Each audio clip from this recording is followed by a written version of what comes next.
네, 2020년 1월 6일 이정훈입니다. 오늘은 한국 선박이 이란에 납포된 걸 소재로 이란 문제하고 우리 문제, 또 우리 군 문제를 한번 정리해 보도록 하겠습니다.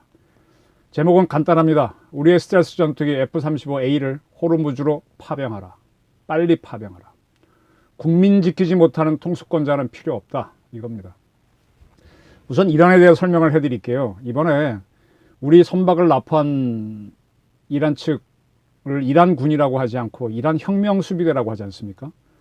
그럼 이란은 군이 없고 혁명수비대인가? 좀 헷갈리시죠? 일단 정리를 하면서 이란이 어떤 나라이고 또 우리한테 어떤 함의가 있는지 살펴보도록 하겠습니다. 이란 혁명수비대는 영어로 이란스 내셔널 가드 코어는 군단이죠. 네, 이렇게 보통 표현합니다. 이게 1979년 5월 5일 창설됐습니다.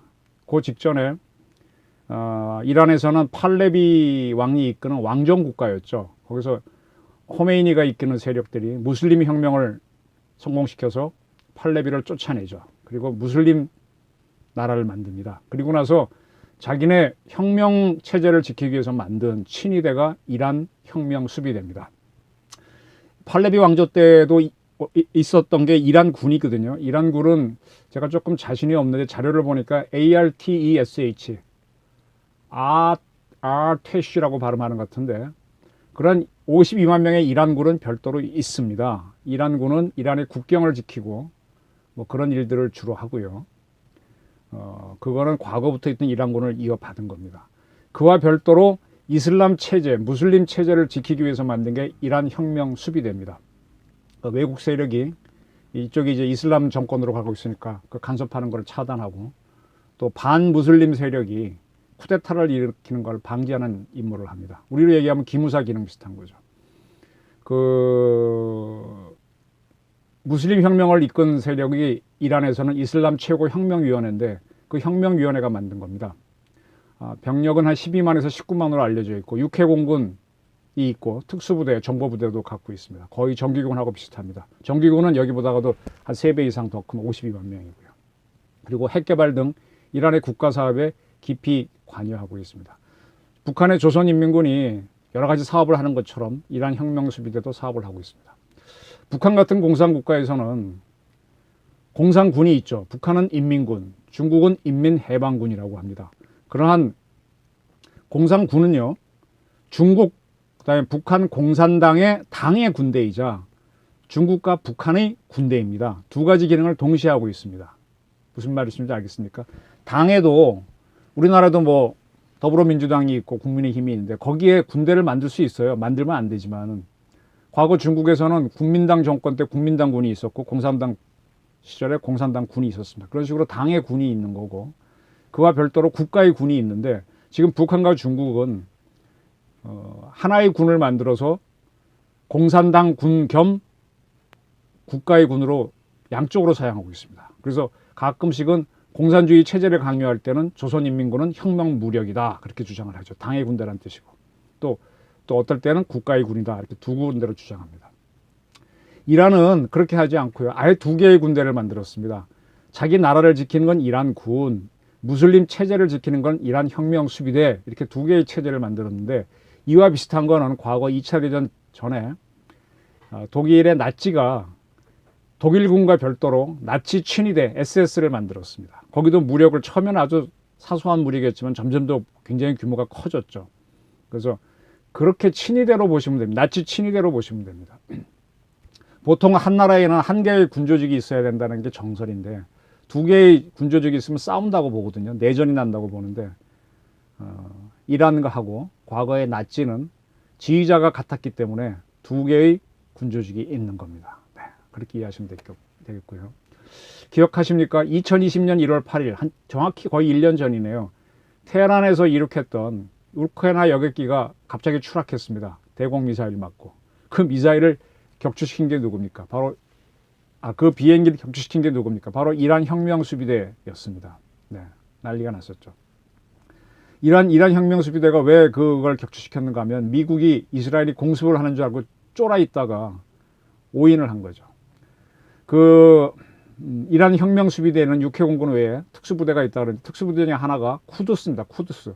우리로 얘기하면 특전사 개념으로 보시면 됩니다. 해외에서 자기네 이란 체제, 무슬림 체제, 같은 무슬림 국가에서도 이란은 조금 시아파, 수니파로 또 파가 다르지 않습니까? 그런 체제를 전파하는 것이, 이란 혁명을 전파하는 것이 쿠두스 군입니다. 북한으로 얘기하면 북한에 조선노동당의 그 자기네 혁명을 전파하는 기구가 있잖아요. 그게 이제 우리 쪽에 와서 지하당을 만들고 일본에도 만들고 하는 겁니다. 네. 그걸 좀 더 군사적으로 하는 게 쿠두스 군이라고 보면 되고, 그 다음에 민병대 조직, 이란 내의 민병대 조직으로 바시즈라고 하는 걸 갖고 있습니다.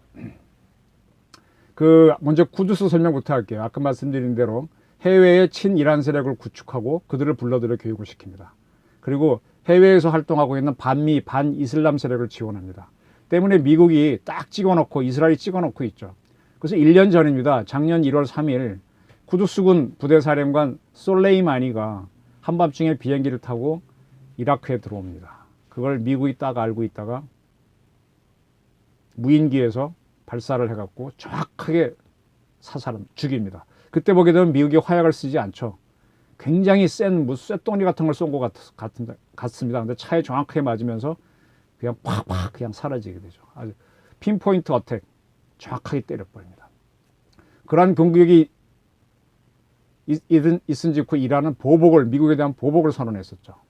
그리고 1년이 지난 1월 3일, 며칠 전이죠. 그때도 강렬하게 보복을 선언했었습니다. 그 보복 연장선에서 한국 배가 납포된 겁니다. 바시즈는 이란 이라크 전쟁을 80년대에 굉장히 치열하게 7년간 싸웠지 않습니까? 그때 맨몸으로 이라크 탱크를 저지한 이란 소년이 바시즈가 있습니다. 청년이었겠죠. 그 사람의 이름을 딴 게 바시즈 부대입니다.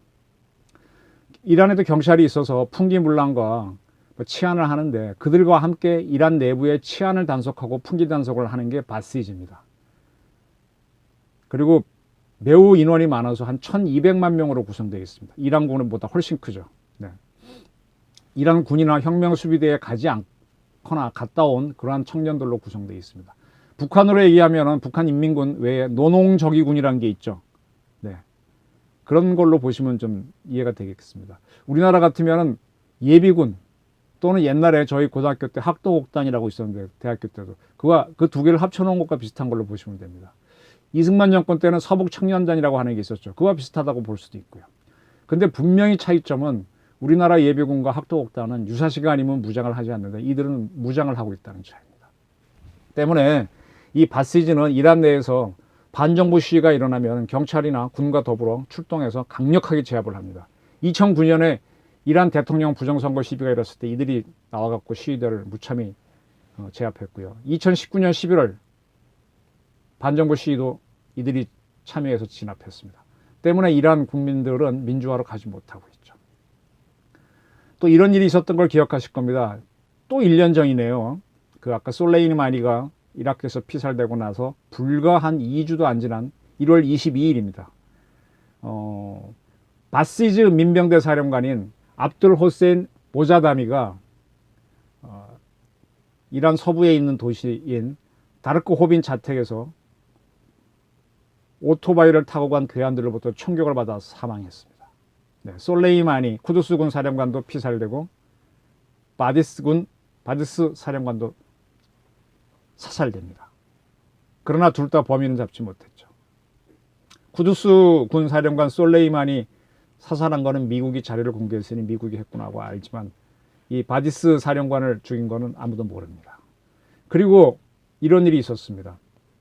역시 작년입니다. 11월 27일 이란의 핵 개발을 주도해온 모센 파크리자데, 그가 이란 테헤란 인근에 있는 소도시 아부사르드에서 자동차를 타고 가다가 길이 막혀서 차가 섰습니다. 그런데 일단에 오토바이를 탄 사람이 오더니 뭘 탁 붙이고 갔는데 좀 있다가 뻥 터지면서 죽었습니다. 파크리자데는 99년부터 2003년 사이 이란이 아마드 프로젝트라는 이름으로 핵 개발을 할 때 선도적으로 참여했던 사람입니다. 지금 이란은 발전용 원자로를 만들겠다고 하면서 발전용 원자로에 들어갈 핵 연료 농축을 하는데, 그거를 이제 군사용으로 더 농축, 보통 발전용은 3% 농축인데 군사용은 90% 이상이거든요. 그걸 주도한 인물이죠. 이란은 이 암살 직후 미국과 이스라엘을 범인으로 지목했지만 전혀 증거를 잡지 못했습니다. 자, 이게 이제 이란의 현실입니다. 이란을 좀 더 보게 되면요, 이란에서는 핵 개발을 해온 여러 명의 과학자들이 피살된 사례가 많습니다. 아까는 쿠두스하고 바시지 사령관이 피살됐는데 2010년 1월에 테헤란 대학교 교수인 핵물리학자 바수드 알리 모하마디가 출근하다가 폭탄 공격을 받아서 피살됐습니다. 또 그해 11월에는 이란 원자력 기구에서 핵심 역할을 수행해온 마지드 사흐리 아리도 역시 폭발을 당해서 피살됐습니다. 2011월 그 이듬해인 11년 7월에는 핵 개발에 관여한 다르이시 레자이 A가 오토바이를 탄 괴한으로부터 총격을 받아 역시 피살됐습니다. 2012년 1월에는 핵과학자 모스타파 아우마디 로샨이 누군가가 자신의 차에 붙이고 간 폭발물이 터져서 역시 사망했습니다. 이러한 암살 사건은요, 이란 핵 합의 체결 직전에 말았고 이 합의가 파기된 직후에 증가하는 현상을 보입니다. 앞에 쭉 나열한 이런 사건들은 이란 핵과학자가 죽은 거는 다 핵 합의가 있기 전이고, 솔레이마니, 그 다음에 바지스 사령관, 그 다음에 그 아마드 프로젝트를 추진했던 이란 핵과학자가 살해된 거는 핵 합의가 파기된 다음에 있었던 사건입니다. 그럼 이 이란 핵 합의는 뭐냐? 2015년 7월 14일 미국, 영국, 프랑스, 독일, 유럽의 3강하고 미국이죠. 그 다음에 중국, 러시아, 이 6나라가 이란 핵 문제에 대한 합의를 한 겁니다. 그래서 그 합의 내용이 뭔가 하면 군사시설을 포함해서 모든 이란의 핵 시설을 IAEA가 사찰하자 이겁니다. 사찰하자. 네. 그렇게 하면서 이제 이란에 대한 오랜 경제 제재가 풀려서 우리도 이제 이란에 대한 뭐 다시 희망을 갖고 박근혜 대통령이 방문하고 그랬었죠. 네. 그런데 트럼프 대통령이 이란은 영원히 핵무기를 가져서는 안 된다. 니들이 하고 있는 발전용 원자로용 농축 그거 믿을 수도 없다. 그것도 없애라. 그게 안 되니까 2018년 5월 8일 이란 핵 합의에서 탈퇴를 합니다. 무력화시키죠. 그리고 이란에 대해서 계속 무역 봉쇄를 하는 이란 제재 행정명령에 서명을 합니다. 이 서명에 따라서 이란에 대한 경제 제재가 다시 미국이 강화했는데, 미국은 이란과 거래하는 나라에 대해서는 역시 미국과 거래하지 못하게 했기 때문에 우리는 이란에 원유를 갖고 오고 있거든요. 그 원유 대금 70억 달러를 현재 주지 못하고 있는 게 또한 사실입니다. 쉽게 설명드리겠습니다. 이란이 산유국이잖아요. 그래서 이란에서 나오는 원유를 오래전부터 장기간 베이스로 우리가 도입하고 있습니다. 계속 들어오고 있거든요. 근데 그 약속을 어기면 페널티가 굉장히 많습니다. 또 우리는 꾸준히 돈을 주는 거고요. 그건 우리만 하는 게 아니라 일본도 하고 있습니다. 이렇게 설명드릴게요. 2011년도에 일본에서 지진이 나서 난리가 났죠. 그 후쿠시마 발전소가 사고가 나고 그랬는데, 그때 일본이 계속 중동에서 장기간 오랫동안 정기적으로 보급받는 원유가 들어오고 있는데 일본 정유 공장이 다 흔들렸잖아요. 그걸 처리하지 못합니다. 그래서 그걸 안 받으면 엄청난 페널티를 봅니다.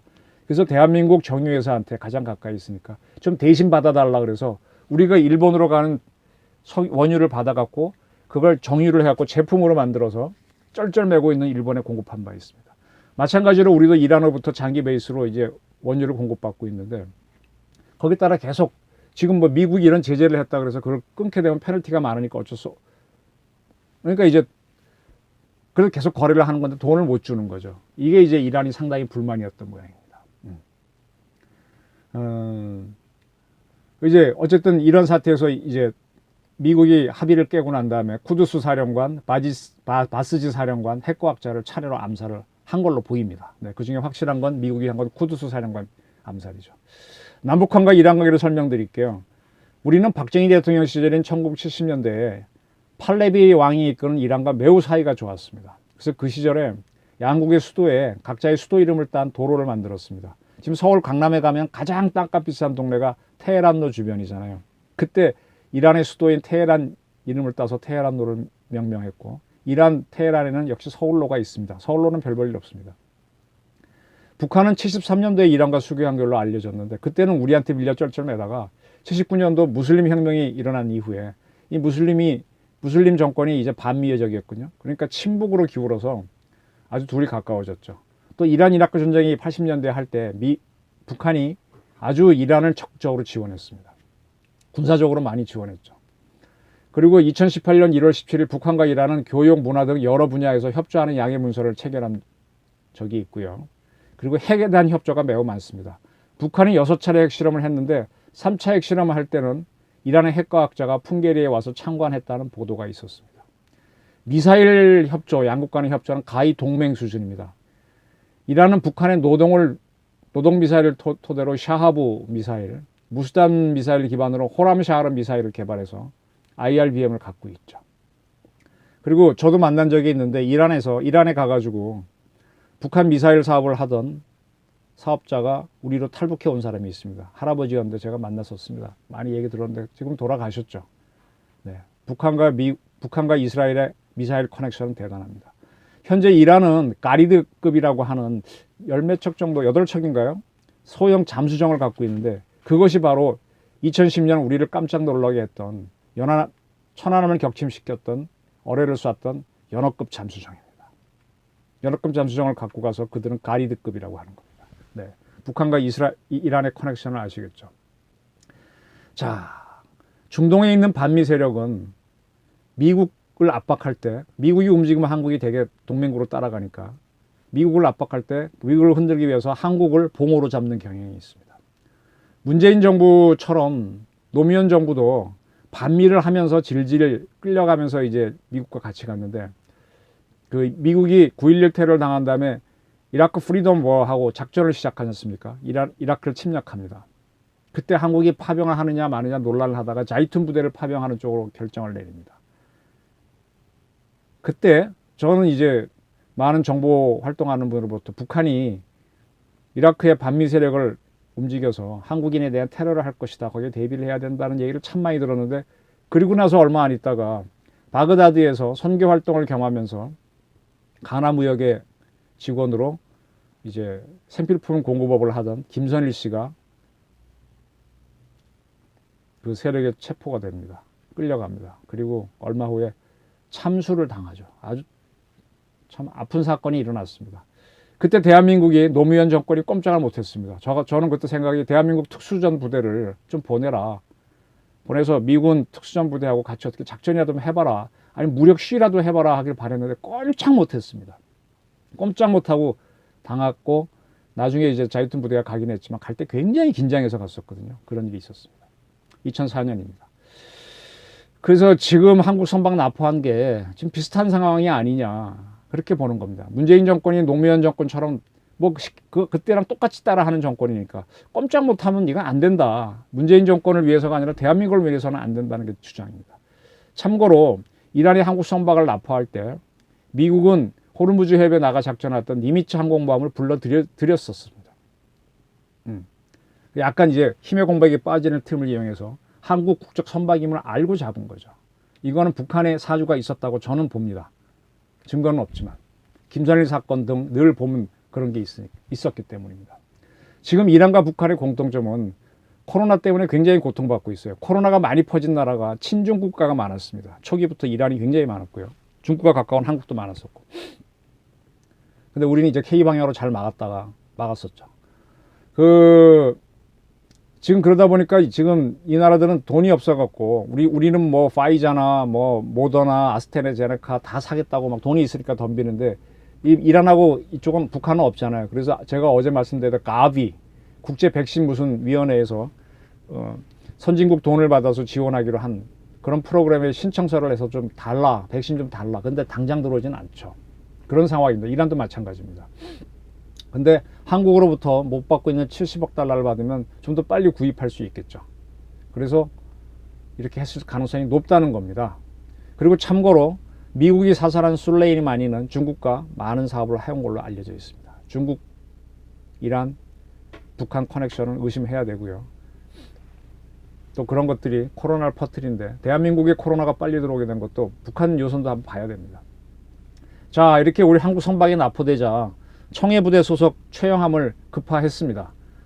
근데 아까 말한 대로 이란 정규군도 있고 이란 혁명수비대도 있는데 우리 최영함 구축함 KDX-2 4,500톤짜리죠. 이지스함은 아니고 그럼 한 척으로 작전하기에는 역부족이죠. 우리 뭐 리비아 사태 때 우리 교민 태우고 나오는 건 가능하지만 지금 미국이 다시 니미츠 항공모함을 호르무즈로 돌렸습니다. 이게 돌아가서 같이 한다면 무력 시위는 가능하겠죠. 그러나 뭐 전쟁으로 간다면 또 다른 문제지만 어쨌든 무력 시위를 좀 해야 될 겁니다. 그래야만 우리 최종건 차관이 가서 협상하는데 뭐가 유리할 겁니다.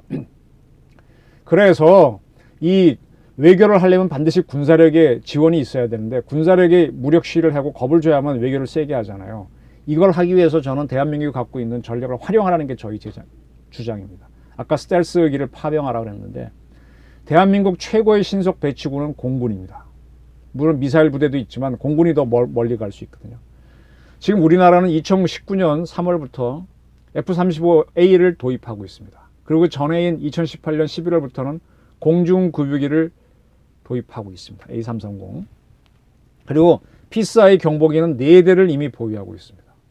저는 이러한 경보기, 급유기, 그 다음에 스텔스 전투기를 묶어서 편대를 만들어서 호르무즈 해변으로 파병하라라는 주장을 합니다. 왜? 어차피 이러한 전력을 문재인 정권은 대북용으로 도입한 건데 전혀 사용하지 못하잖아요. 훈련 겸, 우리 국민 구할 겸, 그리고 문재인 정권에 가서 무력 시위하면 국민들이 좋아할 거 아닙니까? 문재인 정권을 위한 권유입니다. 쓰지도 못할 거 한번 이란 근처에 파병이라도 하라는 게 저희 권유입니다. 강력한 주장입니다. 이렇게 가게 되면 급유기가 가면서 한 3번 정도, 2번 정도 급유해 주면은 호르무즈 해역까지 스텔스기도 날아갈 수 있습니다. 뭐 경보기도 날아갈 수 있고. 그렇게 가게 되면 결국 이 비행기들이 내려야 되는데 내릴 만한 곳은 있죠. 미국 중부군사령부가 바레인에 있으니까 바레인에 있는 기지를 바레인과 또 미국과 어떻게 해갖고 내리게 한다든지, 또 반이스라엘 국가가 UAE도 반이스라엘, 우리가 거기다 원자력 발전소 4기를 지어줬으니까 또 우리 특수군, 우리 특전사가 거기 가서 걔를 시켜왔잖아요. 그런 게 있으니까 내리라 이거예요. 그리고 또 사우디아라비아도 우리가 지금 한국 원자력 연구소하고 같이 뭐 우리 차기 또 한국 원전 수출하려고 그러니까 거기에 가서 세 나라쯤에 가서 다 반이란이니까 한번 같이 작전해보라. 우리 스텔스 훈련사들도 조종사들도 연습 한번 하고 급유기 조종사 연습 한번 해보고 연합작전, 그다음에 해군과 합동작전 대한민국 근해가 아닌 데서 해보라 이겁니다. 그렇게 했을 때 최정권 차관이 가서 회담하는 게 잘 된다는 얘기죠. 제가 분명히 말씀드린 거는 해수부 공무원이 북한으로 갔는데 전혀 구해낼 생각도 안 했고 그 사람이 무참히 사살됐습니다. 네, 무참히. 그리고 북한이 엉터리 통지문을 보내온 걸 받았다고 자랑을 하는데 그게 4건이나 있어서 허구덩어리라고 제가 폭로한 적이 있습니다. 근데 이번에 대한민국 선언이 배가 납포되는데 아무 짓도 못하면은 문재인 정권의 레임덕은 점점 심해집니다. 지금 문 대통령이 상황이 자신이 없어서 정치는 손 떼고 정책만 하겠다고 빠이빠이 선언했지만 점점 더 코너로 몰릴 겁니다.